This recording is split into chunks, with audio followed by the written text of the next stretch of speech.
No. I'm glad you asked me that question. No, I'm not having any second thoughts about representing President Trump. It is the proudest thing I could ever do.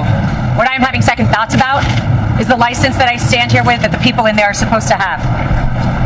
I have not spoken because I respect my ethics while I'm on trial. But let me now speak about what has happened. I have sat on trial after trial for months in this state, the state of New York. Attorney General Letitia James, and now this. Weeks. Why? Because President Trump is leading in the polls, and now we see what you get in New York. So don't get it twisted, whoever asked me that question. I am so proud to stand with President Trump. But I am not proud to stand with what I saw in that courtroom. I'm not finished. Let me just finish and I'll take questions, please. Before I walked into court, that judge decided that every single defense President Trump had, we were not allowed to raise in front of the jury. It is in writing, and I encourage the journalists, the real journalists, to take the minute to look at his orders. There was no proof.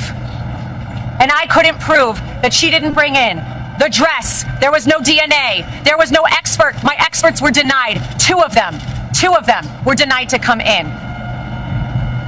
They didn't let me bring up that Reid Hoffman funded Miss Kaplan. And you know what we got in there? That my witness, who was her friend, who said that she is a drug addict and the drug addict is herself.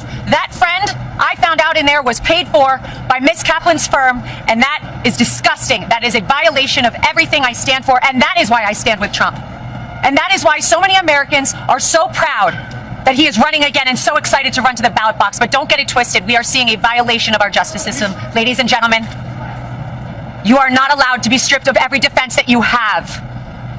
You are not allowed to be told that you can't bring it up. And imagine a point where a judge tells the lawyer, before your client, the former president of the United States, the leading candidate and obvious nominee for the Republican Party, before he takes the stand to defend himself, Ms. Haba, tell me the questions you're going to ask in open court and tell me exactly what he's going to respond. And then edited my questions, edited the response he was allowed to give.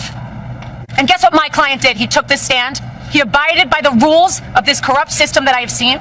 We will immediately appeal. We will set aside that ridiculous jury. And I just want to remind you all of one thing. I will continue with President Trump to fight for everybody's First Amendment right to speak. Everybody's a right to defend themselves when they are wrongfully accused, and to be able to say, I didn't do it. And to double and triple and quadruple down and say, this is wrong. This is wrong. But we are in the state of New York. We are in a New York jury, and that is why we are seeing these witch hunts, these hoaxes, as he calls them. And this is another one of them. Be brought in New York, in states where they know they will get juries like this. It will not deter us. We're fighting, and I assure you, we didn't win today, but we will. The record that was made in there, and the behavior I saw in there, some of which was reported widely today, gave us the most perfect record on appeal, and even if I needed it, which I don't, we were stripped of every defense, every single defense before we walked in there. And I am proud to stand with President Trump because he showed up, he stood up, he took the stand, and he faced this judge. And you know what? I'll continue to do so with him. Yes.